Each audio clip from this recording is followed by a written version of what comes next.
नमस्कार साथियों, एक बार फिर आपका स्वागत है माही ऑनलाइन क्लासेज में। इस पीरियड में हम बात करेंगे भारतीय संविधान के प्रमुख अनुच्छेदों की। जैसा कि आपको पता है कि भारत के संविधान में कुल 395 अनुच्छेद हैं। प्रतियोगी परीक्षाओं की दृष्टि से जो सर्वाधिक महत्वपूर्ण अनुच्छेद है उनकी चर्चा करेंगे और आने वाली समस्त महत्वपूर्ण परीक्षाओं में ये क्वेश्चन आने वाले हैं। देखिए, अनुच्छेद 1 से 4 में संघ और राज्यों का वर्णन है। अनुच्छेद 5 से 11 में नागरिकता का वर्णन है। अनुच्छेद 12 से 35 तक भाग 3 अनुच्छेद 12 से 35 तक मूल अधिकारों का वर्णन है। अनुच्छेद 36 से 51 तक नीति निर्देशक तत्वों का वर्णन है। उसके बाद में संघ की कार्यपालिका शुरू होती है। तो अनुच्छेद 52 में लिखा हुआ है कि भारत के लिए एक राष्ट्रपति होगा। अनुच्छेद 52 में लिखा हुआ है कि भारत के लिए एक राष्ट्रपति होगा। अनुच्छेद 53 में यह लिखा हुआ है कि भारतीय संघ की कार्यपालिका शक्ति राष्ट्रपति से में निहित होगी। अनुच्छेद 54 में राष्ट्रपति के निर्वाचन पद्धति का वर्णन है। राष्ट्रपति की निर्वाचन पद्धति है एकल संक्रमणीय आनुपातिक प्रतिनिधित्व पद्धति, उसके द्वारा जिसमें मतों को गिना नहीं बल्कि तोला जाता है एक प्रकार से, और बहुमत प्राप्त व्यक्ति भारत का राष्ट्रपति बनता है। उसका वर्णन अनुच्छेद 54 में है। अनुच्छेद 58 में भारत के राष्ट्रपति की जो योग्यताएं हैं उनका वर्णन है। अनुच्छेद 61 भी बहुत ही इंपॉर्टेंट है, जिसमें भारत के राष्ट्रपति पर संसद द्वारा लगाए जाने वाले महाभियोग की प्रक्रिया का वर्णन है। और भारत के राष्ट्रपति पर महाभियोग का एक ही आधार है, वह है द ब्रीच ऑफ कॉन्स्टिट्यूशन, यानी भारत का राष्ट्रपति संविधान की धाराओं के विपरीत आचरण करता है तो भारत की संसद उस पर महाभियोग लाकर उसको उसके पद से विमुक्त कर सकती है। देखिए, उसके बाद में अनुच्छेद 63 में कहा गया है कि भारत के लिए उपराष्ट्रपति होगा। उपराष्ट्रपति पद की व्यवस्था अनुच्छेद 63 में।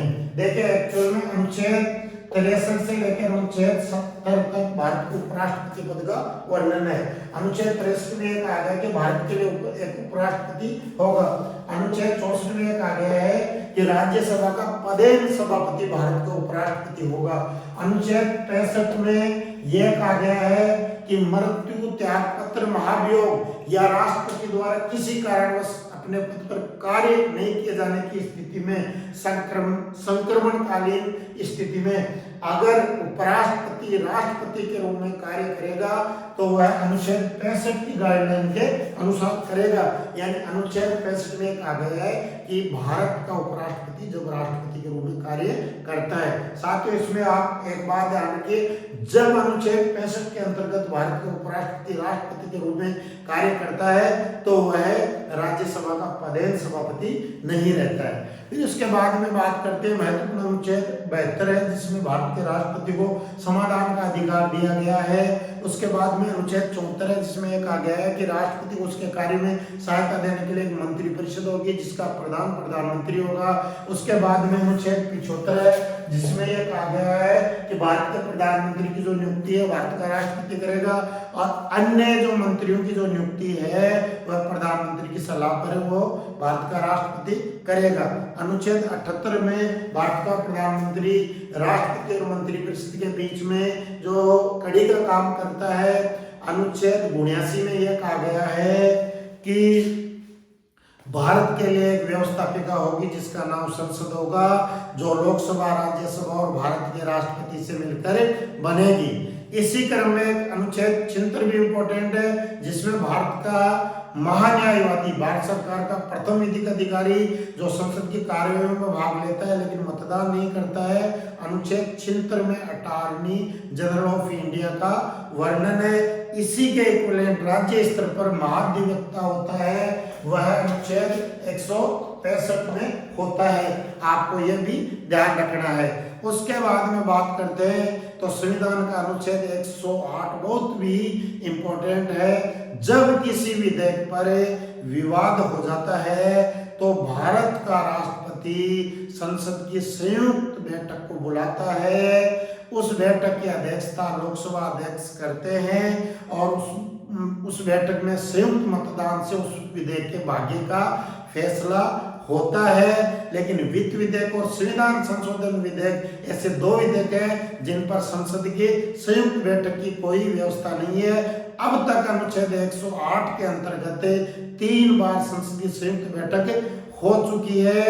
इसमें वेरिएशन ये आ रहा है कि अनुच्छेद 108 के तहत मीटिंग को बुलाता है, संयुक्त बैठक को कॉलिंग करता है राष्ट्रपति, ये ध्यान रखना है, और अध्यक्षता उस बैठक की करता है लोकसभा अध्यक्ष। उसके बाद में अनुच्छेद 110 भी इम्पोर्टेंट है जो वित्तीय धन विधेयक की बात करता है। वित्तीय जो धन विधेयक है वो सबसे पहले लोकसभा में राष्ट्रपति की पूर्व सिफारिश से रखा जाता है, अनुच्छेद 110 के अंतर्गत विधेयक, और उस पर जो राज्यसभा है उसको बहुत ही कम अधिकार प्राप्त है। वह 14 दिन में इस विधेयक को पारित कर देती है या वो पारित समझा जाता है, और वित्त विधेयक पर संसद की कोई भी संयुक्त बैठक या जो व्यवस्था है वो संविधान नहीं करता है। उसके बाद में अनुच्छेद 123 भी संविधान का बहुत इंपॉर्टेंट है। अनुच्छेद 123 में कहा गया है जब भारत की संसद जो कि देश के लिए कानूनों का निर्माण करती है वह सत्र में न हो और किसी ऐसे कानून की आवश्यकता हो जो पहले से बना हुआ नहीं हो, तो अनुच्छेद 123 के अंतर्गत भारत की जो संसद है वह राष्ट्रपति को यह अधिकार देती है कि वह अध्यादेश जारी करे, और वह अध्यादेश जो संसद द्वारा बनाए गए कानून के समान ही महत्व रखता है, और संसद के पुनः समेकित होने तक या तो संसद उसे पूर्ण कानून के रूप में पारित कर दे, अन्यथा वह समाप्त हो जाता है। इसी के इक्विवेलेंट जो है, जो शक्ति राज्य स्तर पर है, अनुच्छेद 213 में राज्य के संबंधित राज्य के राज्यपाल को दी गई है।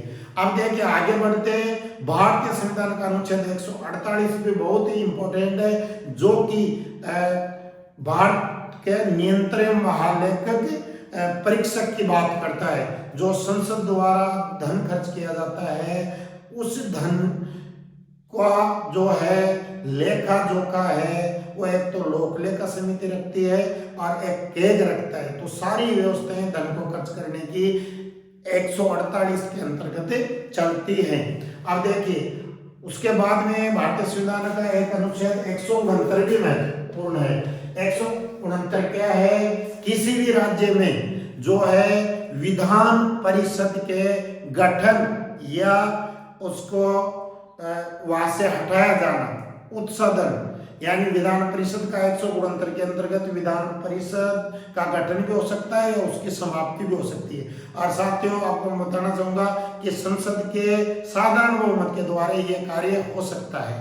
इसके बाद महत्वपूर्ण विधेयक की बात करें तो वह है 243 है।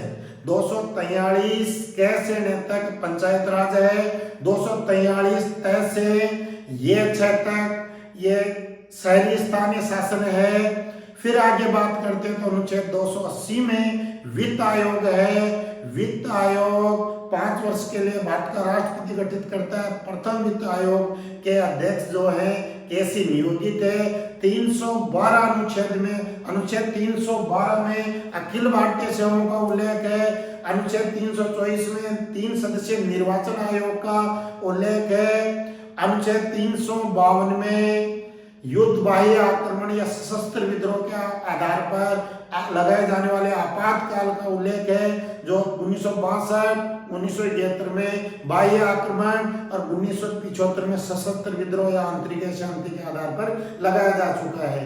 अनुच्छेद 355 में नागरिकों की रक्षा, अनुच्छेद 352 का आपातकाल लागू हो तो संघ सरकार करती है, इसका उल्लेख है। अनुच्छेद 360 में वित्तीय आपातकाल का उल्लेख है, और अनुच्छेद 370 जिसे अब 2019 में हटा दिया गया है, संविधान के भाग 21 में था और संविधान के भाग 21 में संक्रमणकालीन उपबंध के रूप में ये उल्लेखित था, जिसमें जम्मू कश्मीर राज्य को विशेष राज्य का दर्जा दिया गया था। इसलिए 2019 में हमारी संसद ने संविधान के भाग 21 से अनुच्छेद 370 की व्यवस्थाओं को हटा दिया गया है और इसको प्रतिस्थापित करने वाले अनुच्छेद 35 को भी समाप्त कर दिया गया है। तो देखिए हमारे संविधान में कुल 395 अनुच्छेद हैं, उनमें से ये अनुच्छेद बहुत ही